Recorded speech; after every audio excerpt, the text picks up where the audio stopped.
సింహాచలం ఘటనపై త్రిసభ్య కమిటీ విచారణ ముగిసింది. ఈ విచారణలో కీలక విషయాలు బయటకు వచ్చినట్లుగా తెలుస్తోంది. నాణ్యత లేని మెటీరియల్ వాడడంతో పాటు కాంక్రీట్ పిల్లర్స్ లేని గోడ నిర్మించినట్లు కమిటీ గుర్తించింది. మాస్టర్ ప్లాన్ నియమాలను తుంగలో తొక్కి ఇష్టారీతిన నిర్మాణాలు చేపట్టినట్లు కమిటీ నివేదిక సిద్ధం చేసినట్లుగా తెలుస్తోంది. నివేదికను కమిటీ ప్రభుత్వానికి ఇవ్వనుంది. కరెస్పాండెంట్ చంద్రశేఖర్ పూర్తి సమాచారం అందిస్తారు. చంద్రశేఖర్, అసలు కమిటీలో ఏ విషయాలు పొందుపరిచారు? Good morning Sridevi.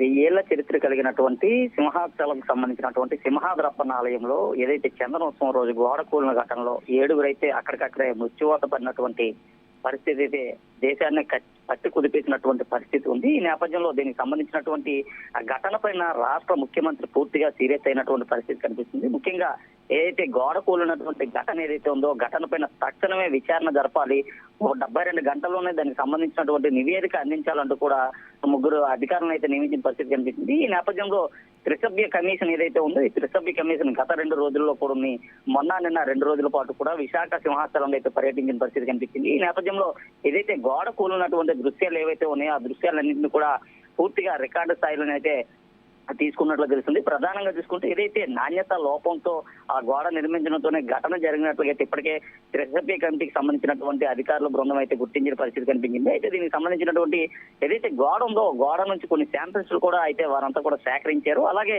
మృతులకు సంబంధించినటువంటి బంధువులు ఎవరైతే ఉన్నారో వారి వద్ద నుంచి కూడా కొన్ని విషయాలు అయితే అడిగి తెలుసుకున్నటువంటి పరిస్థితి కనిపిస్తుంది. అలాగే అక్కడికి వచ్చినటువంటి భక్తులు అలాగే ప్రత్యక్ష సాక్షుల నుంచి కూడా విచారణ జరిపినటువంటి అధికారులు కీలకమైనటువంటి విషయాలను అయితే ఆ పరిగణలో తీసుకున్నారు. ప్రధానంగా చూసుకుంటే ఏదైతే గోడ నిర్మాణ సమయంలో తీసుకున్నటువంటి చర్యలు ఏవైతే ఉన్నాయో ఎటువంటి అనుమతులు లేకుండానే గోడ నిర్మాణం చేపట్టినట్లయితే అధికారులు ఇప్పటికే గుర్తించిన పరిస్థితి కనిపిస్తుంది. కేవలం నోటి మాట ద్వారా మాత్రమే గోడ నిర్మాణం జరిగిందని, అలాగే ఏదైతే గతంలో ఉన్నటువంటి నిధులు ఏవైతే ఉన్నాయో 2024 మేలోనే పూర్తి చేయాల్సి ఉన్నప్పటికీ అక్కడ ఉన్నటువంటి ఈ శ్రీనివాసరాజుల నేతృత్వంలో జరిగినటువంటి ఘటన ఏదైతే ఉంది ఈ ఘటనకి పూర్తిగా ఆయన బాధ్యుడు అన్నింటికి కూడా అధికారులు అయితే గుర్తించారు. అలాగే కాంట్రాక్టర్ పైన కూడా పూర్తిగా దర్యాప్తు అయితే కొనసాగించారు. ఎన్డీఆర్ఎఫ్ ఎస్డీఆర్ఎఫ్ బృందాలతో పాటు అక్కడికి వచ్చినటువంటి ఫైర్ డిపార్ట్మెంట్ ఏదైతే ఉంటుందో అగ్నిమాపక శాఖకు సంబంధించినటువంటి డిపార్ట్మెంట్ అధికారులు అలాగే జిల్లా కలెక్టర్ కూడా పూర్తిగా నిన్న దాదాపు 8 గంటల పాటు అధికారుల బృందం అయితే విచారించింది. అలాగే దీనికి సంబంధించినటువంటి కీలక విషయాలన్నింటినీ కూడా ఒక రికార్డు పరంగా కూడా తీసుకొని ఒక సీల్డ్ కవర్ అయితే ఈ రోజు రాష్ట్ర ముఖ్యమంత్రికి అలాగే రాష్ట్ర ప్రభుత్వానికి కూడా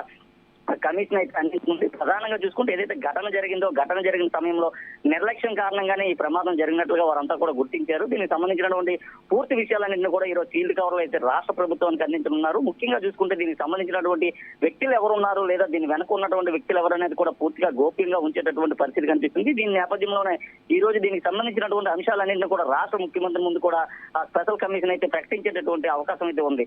రైట్ చంద్రశేఖర్, థ్యాంక్ యూ.